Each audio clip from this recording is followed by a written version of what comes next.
te voy a explicar. Felipe. Entonces, hay 4 piezas fundamentales en una construcción de un sistema de línea. Esto es muy importante y quiero decirles que yo aprendí esto recientemente. Yo comencé trabajando con mí y esto lo aprendí reciente. Quiero decir que ustedes van ganando, porque ustedes están aprendiendo antes de ir a cualquier sitio, o sea que van de poco.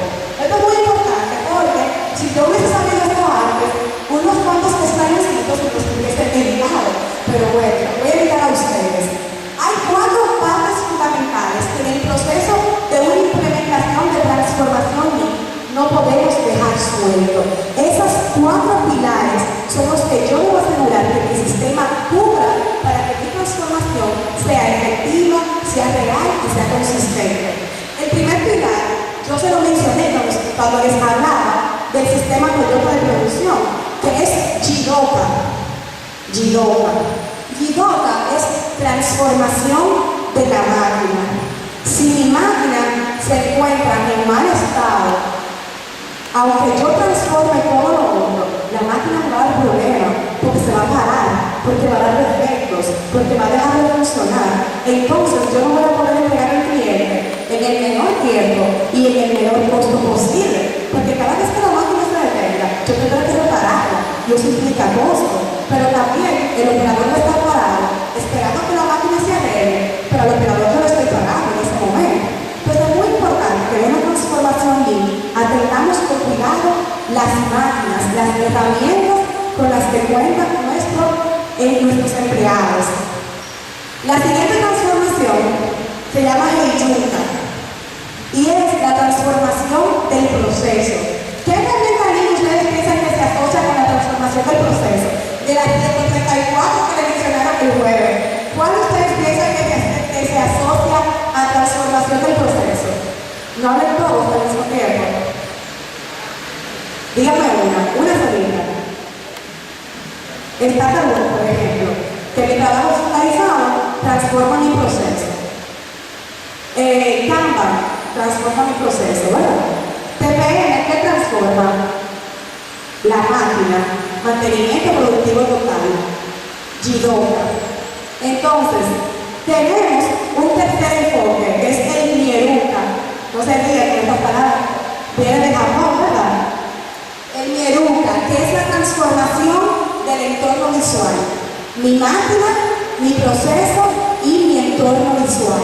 Mi entorno visual tiene que mostrar que yo estoy trabajando sin desperdicios y debe hablar con un solo vistazo. Con un solo vistazo hay que entender lo que está pasando en el proceso y eso se llama entorno visual. Y debe transformarse, debe comunicar sin palabras. Y el cuarto, pero no menos importante, Chosika, que es la transformación de las personas. Se menciona lo último, pero se inicia por ahí. Se inicia por la transformación de las personas. Si mi personal no cree, si mi personal no está convencido de que esto funciona, no va a funcionar. Lo primero es trabajar el convencimiento del personal. Solo hay valor agregado cuando hay transformación. Y por eso ustedes ven que en todo dice transformación. Si no transformo, no estoy agregando valor desde el punto de vista de una implementación de Lean Manufacturing. ¿Qué voy a transformar? La máquina, el proceso, el ambiente de trabajo y a las personas. Esto también me gusta mucho y quiero decírselo. Nosotros vamos a trabajar una transformación en Lean. La transformación es a qué? Al proceso, ¿verdad? Y a las máquinas, y a las personas, y al entorno visual. ¿Dónde está esto? ¿Dónde está esto? ¿En la oficina? ¿Las máquinas están en la oficina? ¿Y la gente? Tampoco. Entonces, dice Lean, ir al Gemba. El Gemba es el lugar donde se da la acción, el lugar donde se transforma. Ir al Gemba, trabajar con el Genbutsu, que es el producto. yo, el ingeniero que está transformando el lead, debo ir al proceso, trabajar con el producto para poder entender los hechos.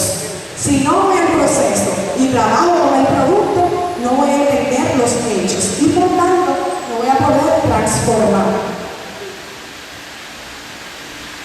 Ahora bien, como yo decía al principio, sí, las herramientas son importantes porque son como los blocks de la construcción, pero hay una forma de cómo ir colocando esos blocks dentro de mi construcción.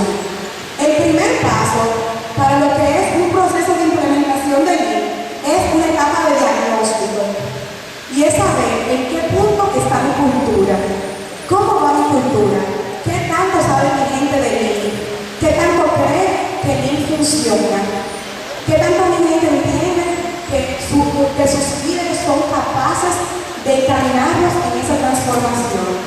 Para esa etapa contamos con herramientas que nos sirven para ese diagnóstico.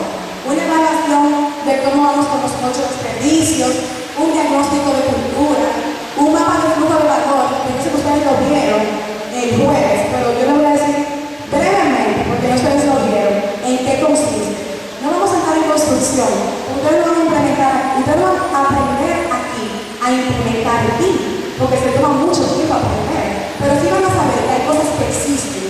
Y cuando ustedes inician un proceso de aprendizaje, como yo les dije al principio, van a decir, pero eso está en mi etapa de diagnóstico. O sea, que esto no lo puedo hacer de último, esto tengo que hacerlo de primero. Y entonces, a eso te va a ayudar, a saber dónde va la cosa. Entonces, tenemos un diagrama de carga, que es otra herramienta para identificar los desperdicios en mi proceso. Diagrama de espagueti, que yo sí sé que ustedes han echado mucho esto, ¿verdad que sí? Porque yo les voy a enseñar cómo se hace un diagrama de espagueti. También aprendí recientemente, que ustedes no lo creen, a hacer correctamente un diagrama de espagueti. Ustedes van a ver, ustedes que nunca lo han aprendido, pero yo sé cómo se hace. No saben.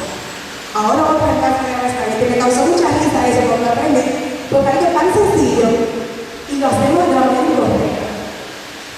La siguiente etapa, una vez que yo tengo mi diagnóstico, no solamente tengo mi diagnóstico, voy a aclarar, tengo mi diagnóstico, ¿y qué hago con ese diagnóstico? ¿Lo guardo? No. Y ahí deben salir acciones concretas para poder mejorar, acciones concretas para iniciar la transformación de mi cultura. Hasta que no se haya dado la transformación de la cultura, no puedo pasar a la siguiente etapa, que es la etapa de estabilizar. En la parte de estabilizar, solamente voy a mencionar las herramientas, porque más adelante vamos a ver una parte de ellas, todas, por cuestión de tiempo. 5S+1, control visual, eventos Kaizen, balanceo de línea, post, herramientas en el punto de uso, Pokayoke, a prueba de error, trabajo estandarizado, hacer todo de la misma manera todo el tiempo, Pool o Kanban y OEE, que es parte de este TPM, pero el TPM está en la fase de acción. Esto se llama estabilizar. Todo esto quiere decir que yo estoy llevando mi proceso a un nivel estable. Todas estas herramientas lo que hacen es eliminar desperdicios, estabilizar mi proceso. Luego viene un enfoque a estrategia, porque no puedo comenzar, como normalmente cometemos el error, a implementar herramientas aisladas. Aquí voy a decir aquí voy a hacer standard work. No, debe haber una estrategia de implementación para que tenga sentido. Y esa tercera etapa habla de una planificación estratégica de Lean, cómo lo voy a desarrollar. Habla de un balance mapping futuro, que es aquí es que estoy. En el primero, en el mapa de flujo de valor, que es el balance mapping actual, yo digo aquí estoy, esto es lo que tengo. Y en el futuro yo digo, para allá estoy, este es mi nombre. Y cuando yo sé para dónde voy, ¿qué sucede? Que es muy probable que llegue, ¿verdad? Si comienzo a caminar. Pero cuando yo no sé para dónde voy, ¿a dónde llego? A cualquier sitio. Enfocados en llevar a este norte que yo definí en mi BCN futuro. Y la gestión de ese liderazgo. Luego, en la parte de acciones,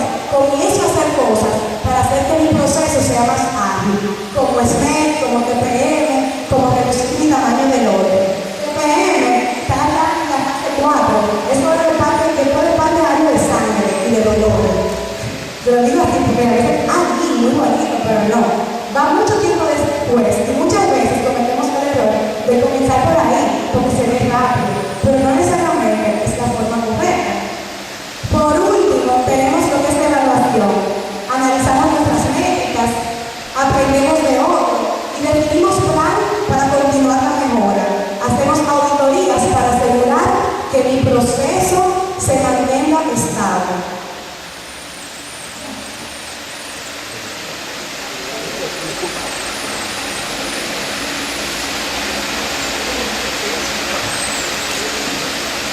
El diagnóstico de cultura es una evaluación que va a medir, primero, qué tanto mi gente entiende y segundo, qué tan comprometida mi gente está o estaría dispuesta a estar con un proceso de mejoramiento continuo. En esa evaluación, yo voy a evaluar 4 renglones: el modelo y el liderazgo, o sea, que evalúo a mis líderes. Voy a evaluar el entendimiento, que tanto la gente entiende, conoce, aprende. Voy a evaluar la alineación de mis sistemas, qué tan alineados mis sistemas están, qué tanto la gente entiende que mis sistemas están alineados. Porque si yo tengo 15 sistemas y todos hagan para un lado diferente, cuando yo entre el sistema de mí también, ¿qué ustedes piensan que va a generar eso en la gente? ¿Qué va a generar? Quiero algo, no me permiten por aquí. ¿No era eso? Ah, pues tienes que estar hablando de esto porque yo lo cogí para antes. Entonces, ¿alguien sabe qué sucedería si en una empresa hay 15 herramientas diferentes, 15 sistemas diferentes, todos hablando para un lado diferente y diciendo a la gente, tiene que hacer aquello y de repente yo quiero introducir Lean también? ¿Qué la gente va a pensar? Vamos a ver, ustedes tienen que mirar lo que la gente va a pensar. ¿Qué usted pensaría si, por ejemplo, Jorge viene y le dice una cosa, después viene Adrián y le dice otra, después viene Marvel y le dice otra? ¿Qué ustedes van a pensar? Están locos. Que lo van a poner loco, porque es loco, o sea, ¿ustedes qué lo creen? ¿Qué más? Bueno, no hay coordinación y nadie está defendiendo todo lo que... No hay coordinación, la gente entiende que lo sabe todo, ¿verdad? Yo lo que estoy aquí es previendo que el problema, yo en mi casa lo voy a hacer. Yo pensaría, decídanse. Decídanse, o no voy. ¿Quién piensa me voy de aquí? Me voy de aquí porque tengo que meter en cada una cuando lo veo la mano, yo me voy de aquí. Entonces, así mismo piensa la gente cuando no estamos claros en lo que queremos. Y por eso, seguimos siguiente slide, la mano. Bueno, esto lo veo para abajo. Sigue. Aquí que yo estoy. Entonces, y por eso, no, el primer punto, la gente va a decir, no hay alineación de los sistemas, que es de lo que estamos hablando. Y lo último que vamos a evaluar en esta cultura es el desarrollo de capacidades. Si la gente entiende que se le están dando las herramientas, los conocimientos que necesitan para poder iniciar una implementación de mejora continua. Esto se hace a través de investigaciones y vamos a medir cómo impacta eso en la organización y qué tan efectivo está siendo nuestro sistema actual.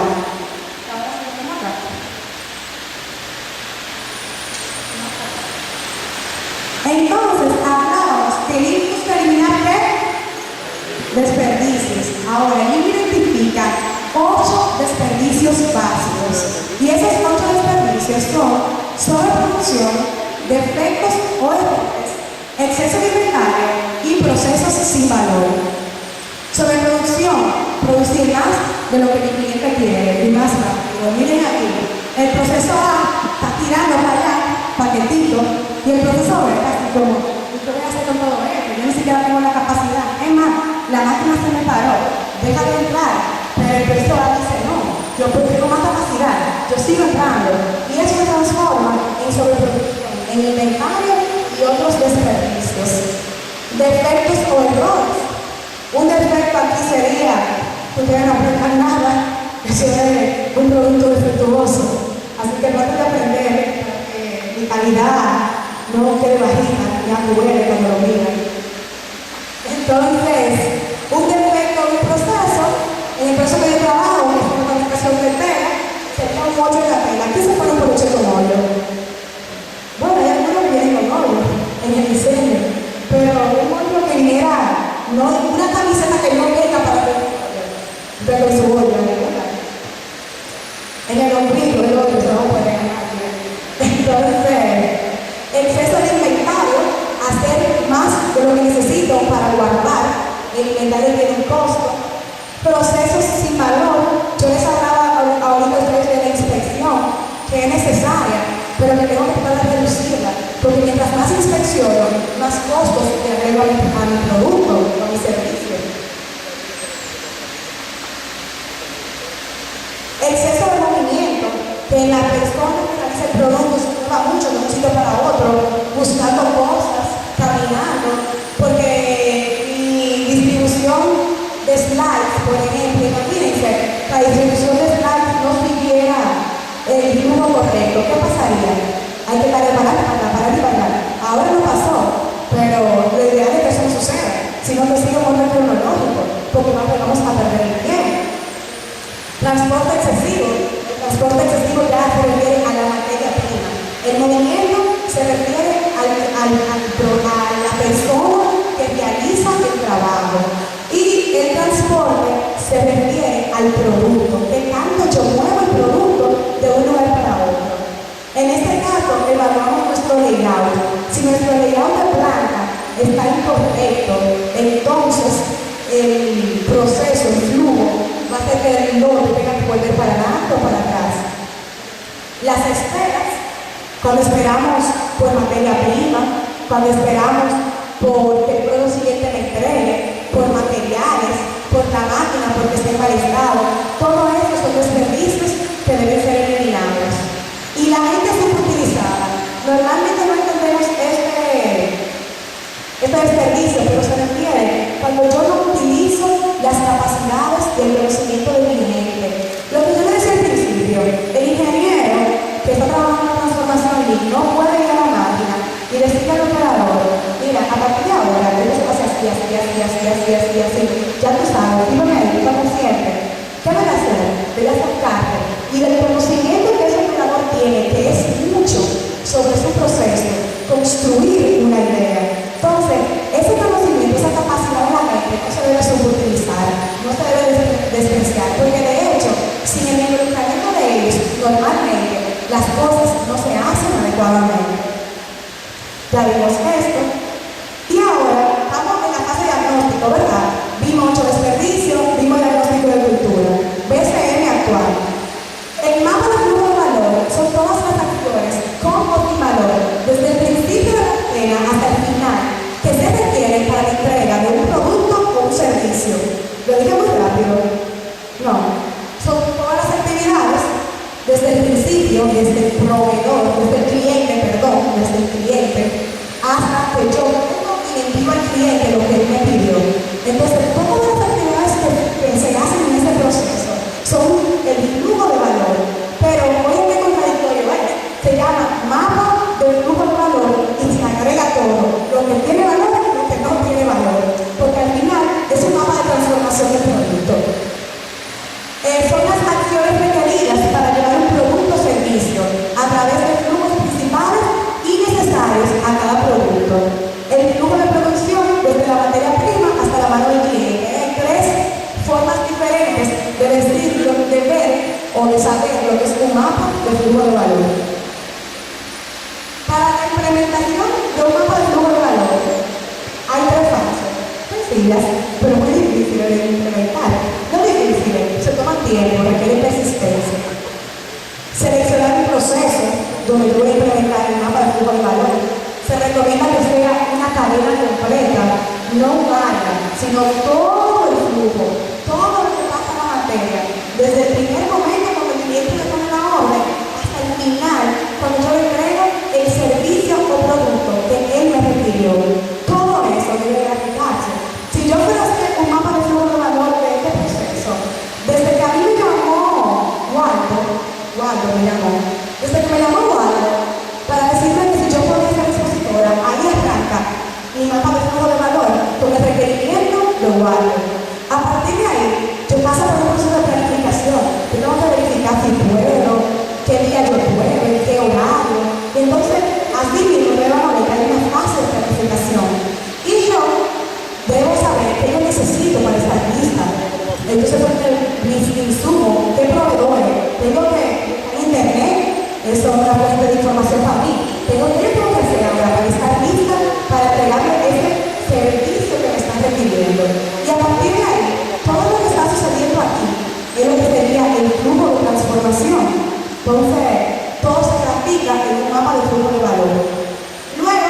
dibujamos toda la información que recolectamos y por último, dibujamos el estado futuro. Aquí se ve un mapa de flujo de valor dibujado. Ustedes lo unen, ¿verdad que sí? Ustedes me lo pueden explicar eso a mí, ¿verdad? No, yo sé que no, porque eso no se aprende en una hora. Pero es muy importante que ustedes sepan que hay mucha información en esos gráficos. Por ejemplo, yo puedo ver aquí que este proceso tiene un tiempo de ciclo de 90 segundos y que este proceso tiene un tiempo de ciclo de 20 segundos. Quiere decir que este proceso es mucho más rápido que este, ¿verdad que sí? ¿Y qué pasa? ¿Qué puede pasar ahí?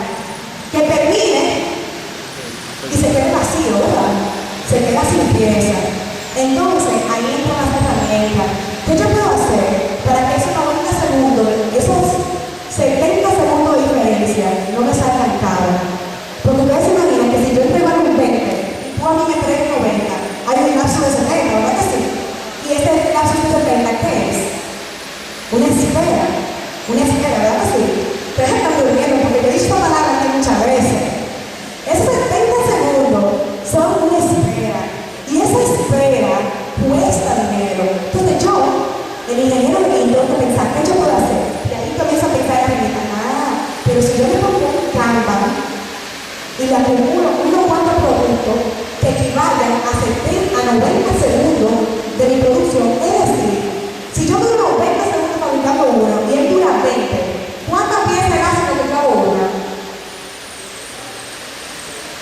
Buscan los celulares, que yo no sé, podemos sumar mucho número chiquito, porque esto tiempo de tecnología.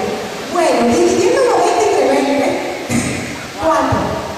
4 piezas yo puedo hacer. Quiere decir que yo tengo que hacer un Canva ahí de aproximadamente 4 para que cuando yo tenga la quinta ya esté con una en la mano. ¿Se entendió? ¿Se me va a parar el proceso? No. Pues ese gráfico me sugiere que hay que poner un Canva. Pero para eso hay que hacerlo, hay que dibujarlo, entenderlo y analizarlo.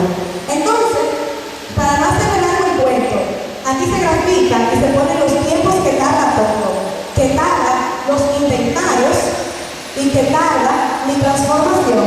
Al final yo tengo en este proceso, aunque ustedes no lo crean, esto pasa mucho en la vida real. Esto no es algo que la diferencia.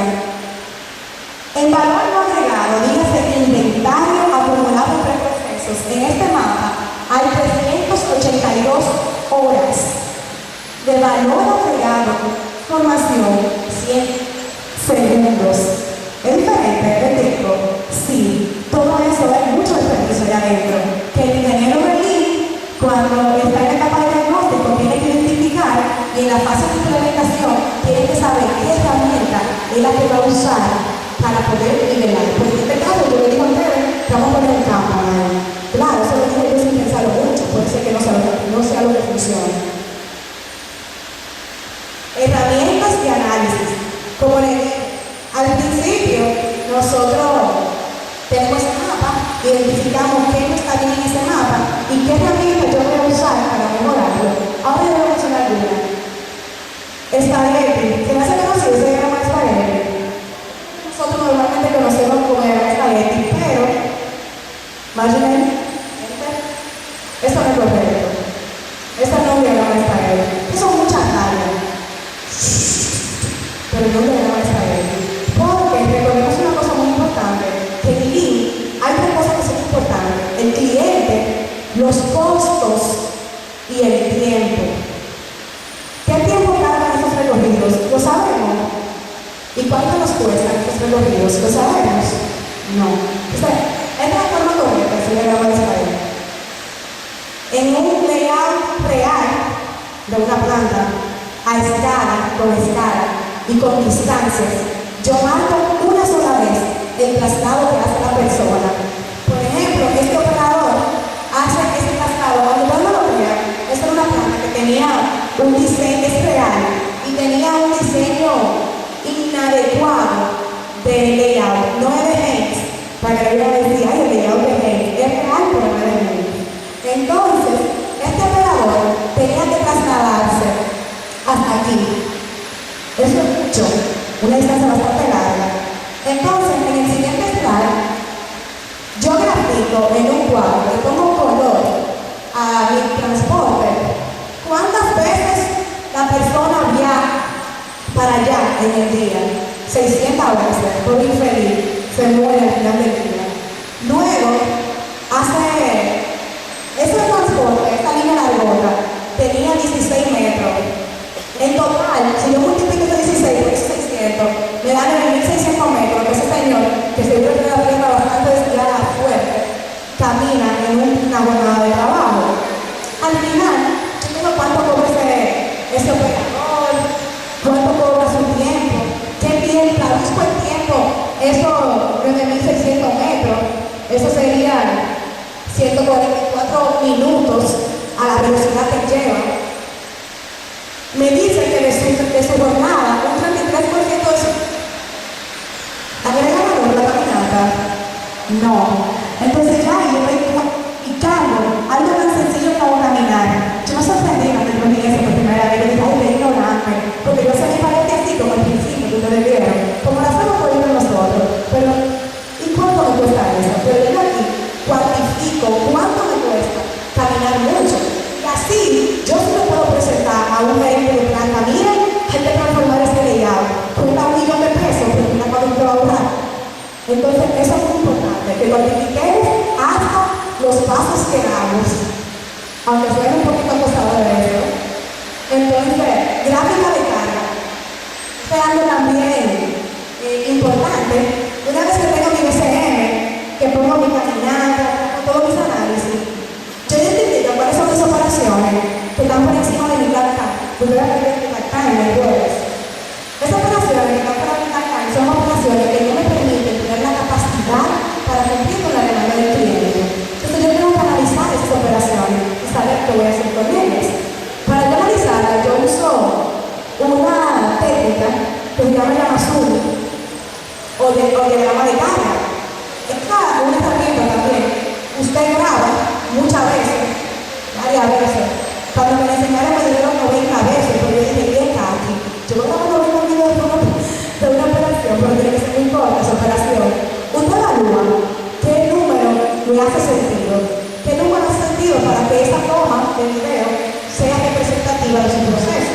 Yo le voy a decir un número, pero a mí me lo 90, yo dije, ajá, ¿por qué no video aquí para? No, para eso tampoco. Entonces, grabamos los videos, la cantidad que sea necesaria, y con el operador al lado, viendo el video, yo comienzo a separar valor agregado, valor no agregado, valor agregado, todo lo que cambie de valor con tiempo. Y me va a salir algo parecido a esto. Por ejemplo, esta operación dura 63 segundos, todo lo que está rojo son cosas que él hizo y él mismo, el operador, reconoció que eran cosas que no tenía que hacer, o que las podía hacer mejor, o que no agregaban valor. Y las que están verdes son cosas que él sí debe hacer y que agregan valor, transforman el producto. En este caso, él tenía que entregar una taza de café a un cliente. ¿Por dónde ustedes empezarían a mejorar? Lo hacen todos al mismo tiempo. Nadie sabe por dónde vamos a mejorar. En esa barra. Es una operación. ¿Por dónde usted iniciaría? Siendo lo rojo lo que no agrega valor y siendo lo verde lo que agrega valor. Por lo rojo, Cristiano. Por lo rojo, claro, por lo que no agrega valor. ¿Por qué yo quiero hacer con lo que no agrega valor? Eliminarlo o reducirlo. Muy bien. Entonces, hemos conocido, pero no lo hemos aprendido. Hemos conocido de valor estimado, de análisis de diagnóstico, de Yamasuri, todo esto es etapa diagnóstico. Estoy diagnosticando cómo estoy. Todavía yo no he mejorado nada. Seguimos. En mi mapa de valor, entonces, yo pongo esa nubecita y esas estrellitas, que después de un análisis con un equipo multidisciplinario, no yo sola, sino con todo el que tiene que ver, con todas las posiciones y funciones que tienen que ver con ese mapa de valor, yo grafico ahí arriba las cosas que yo entiendo que se pueden hacer para mejorar y transformar. Sí, te estrellitas, muchas. Esas son entonces las herramientas que yo voy a implementar. ¿De dónde surgen entonces las herramientas que voy a implementar?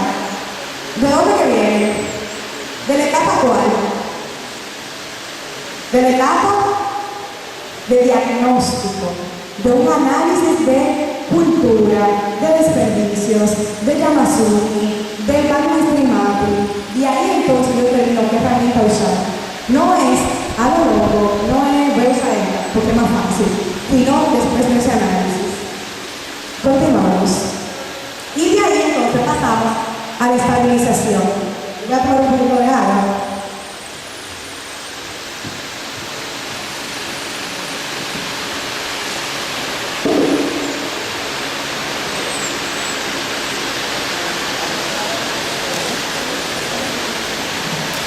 Desperdicio y a conseguir más consistencia en los resultados operacionales, manteniendo el lugar de trabajo ordenado.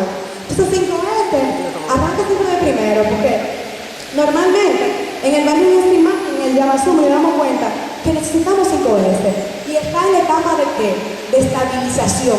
Yo no puedo pasar a ninguna otra herramienta si yo no he cumplido con 5S, porque 5S hace que mi proceso sea estable, le da estabilidad. Si no tengo 5S aplicado, voy a tener un proceso inestable. ¿Y qué quiere decir eso? Que cualquier otra herramienta que yo quiera implementar después no va a funcionar igual. Entonces por eso no nos podemos saltar este paso, el paso de la estabilización. ¿Cuál es el propósito? Mejorar la eficiencia y seguridad en el trabajo. Crear un flujo a través del área de trabajo y hacer que ese flujo sea visible. O sea, que cualquier persona que llegue pueda darse cuenta cómo fluye la materia en el proceso. Preparar el área de trabajo física para comunicar la información necesaria. Crear un área de trabajo con 5S y visual es lo siguiente. Esa área de trabajo debe ser visual, eficiente y limpia. En la parte visual decimos que tiene que estar clara y fácilmente interpretándose todas las líneas. Cualquier persona puede ver lo que está pasando y a dónde pertenecen los artículos u objetos sin preguntar. Los dispositivos visuales conducen a tomar decisiones. Eso es muy importante. No hacemos 5S porque sí. No hacemos 5S para que se vea bonito. Hacemos 5S porque esto me va a ayudar a tomar decisiones acertadas. O sea, que la 5S que vamos a ver un poquito de 5S funcional, más de 5S bonita.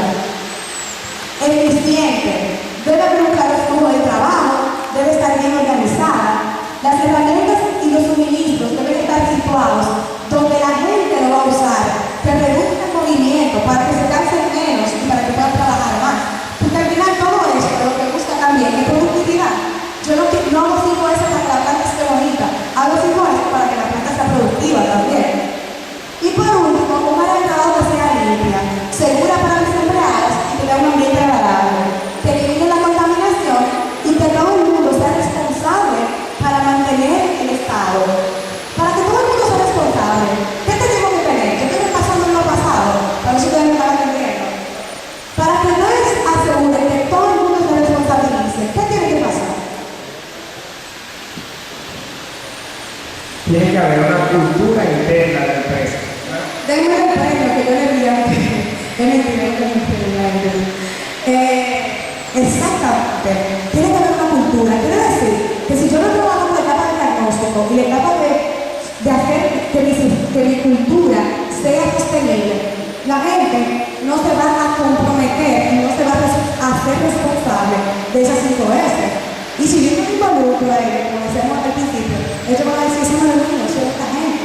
Lo que están inventando, de lo que estudiaron en esta tesis, que se expresan con todo el mundo. Entonces, ellos se van a comprometer con eso. Entonces, es muy importante eso, que ya pasemos por la etapa de diagnóstico. Se lo recalco, en las empresas nos van a presionar para que nos saltemos las etapas. Pero cuando nos saltemos las etapas, va a ser mucho dolor de cabeza que vamos a pasar, porque no va a ser tan fácil implementar lo que queremos. Entonces, el primer paso de la 5S es clasificar. Clasificar consiste en separar todas las herramientas y artículos del área de trabajo, verificar cuáles son las que se necesitan ahora, cuáles son las que se necesitan, pero no necesariamente ahora, y cuáles son las que no se necesitan. Y a esto voy a poner una tarjeta roja y la voy a sacar de mi área de trabajo. Entonces, cuando yo clasifico, yo separo. ¿Qué yo separo? Lo que uso mucho. Lo que no uso, lo regalo, lo vendo, lo paso para otra área, lo boto si no sirve, pero lo saco de mi área porque me está estorbando. Lo que uso mucho, lo pongo bien cerca, y lo que uso, pero no tanto, lo digo, pero en un lugar no tan cercano al área.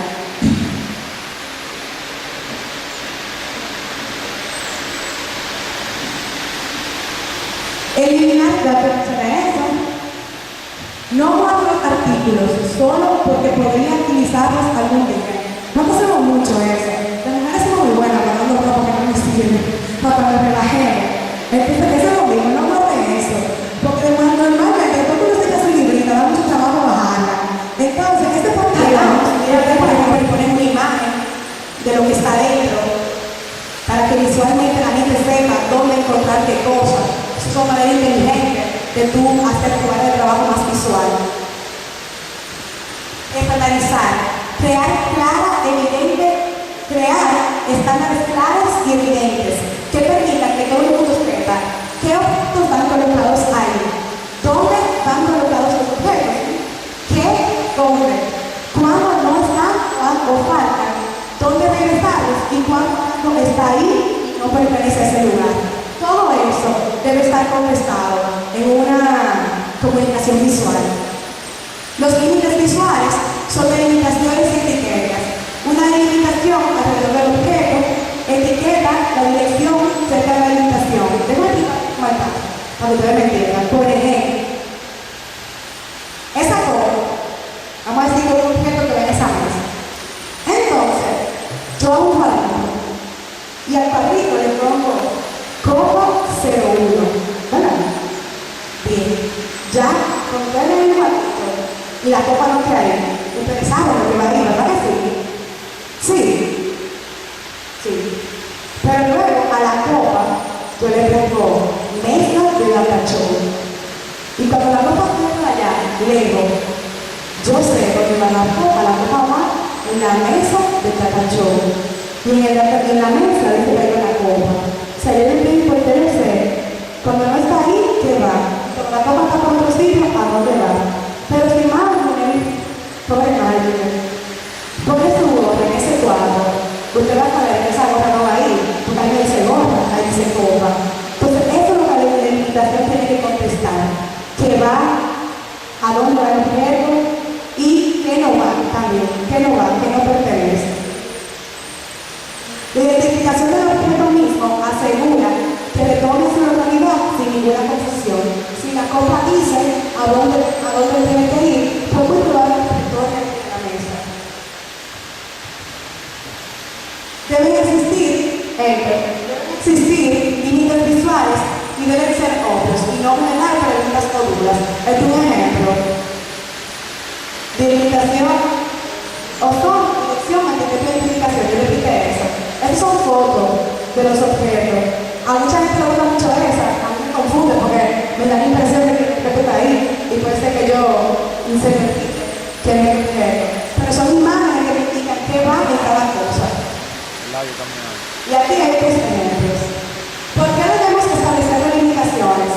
Vemos al instante cuando un elemento falta, instantáneamente se trata del intruso. En este caso de la ropa de baño, del intruso, en el cuadro que yo imaginariamente delimité. Instantáneamente vemos qué espacio está o no está disponible. Instantáneamente sabemos dónde no podemos caminar o poner cosas. El código de valores de las delimitaciones también nos puede transmitir alguna información. Vemos al instante dónde se supone que trabajemos y dónde no. Y proporciona un lugar para realizar las direcciones de los objetos. Al final, las delimitaciones nos proveen una información fresca, atractiva y altamente visible de un patrón de comportamiento que yo quiero en mis empleados. Y aquí hay ejemplos de delimitaciones que seguimos. La cuarta es estandarizar. Y en esta vamos a trabajar un poquito lo que son los controles visuales. Hacer que las normas sean visuales. Un lugar donde existe una administración visual es un espacio donde lo que tiene que suceder siempre, todo el tiempo, a tiempo, día y noche, debido a la fortaleza de sus dispositivos visuales. Eso lo aprendimos con una pensadora visual.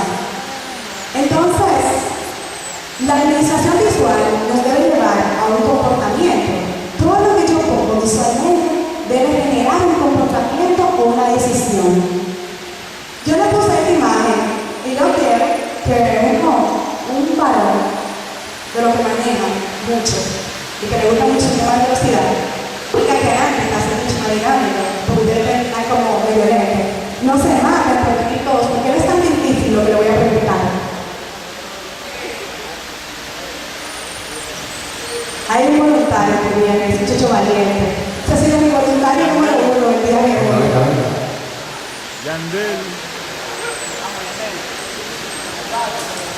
Entonces vamos a ver lo que es el dispositivo visual. Decimos que es algo que tiene que generar un comportamiento. ¿Cuál es tu nombre? Martín Peralta. Martín, si tú vas en tu carro, manejando un Alfa 4, ¿verdad? Y tú ves esta señal que dice que la velocidad límite es 25 y tu velocidad 29. ¿Qué tú harías? ¿Qué tú haces en ese momento? Bueno, primeramente reducir la velocidad a lo que estaba acordado por la ley. Reducir la velocidad. Martín, un hombre que tiene mucho civismo, ¿verdad? Responsable con la ley. Entonces, ese dispositivo visual me lleva a un comportamiento. ¿Y cuál es el comportamiento esperado? Que se reduzca la velocidad. Exactamente. Entonces, mi dispositivo visual es poderoso siempre y cuando genere un comportamiento. Si no me genera un comportamiento, no es poderoso. O sea, que la decisión de Martín es la correcta. Ese comportamiento es el que se espera de todo ciudadano si ve ese dispositivo visual. Muchas gracias, Martín. Gracias a ti.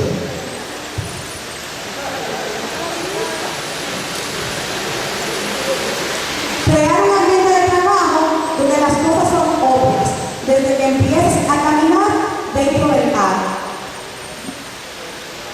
Ahora bien, vamos a hablar un poquito de lo que es la jerarquía de la administración visual. Nosotros hacemos muchos dispositivos visuales.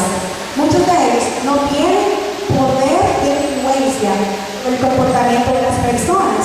Como decíamos ahorita, un control visual debe generar un comportamiento. En el caso de medir la velocidad, el comportamiento que yo espero es que Martín reduzca la velocidad. Y si yo decírselo, él supo contestarme correctamente que ese es el comportamiento que él tendría. Quiere decir que ese control visual está transmitiendo algo de información.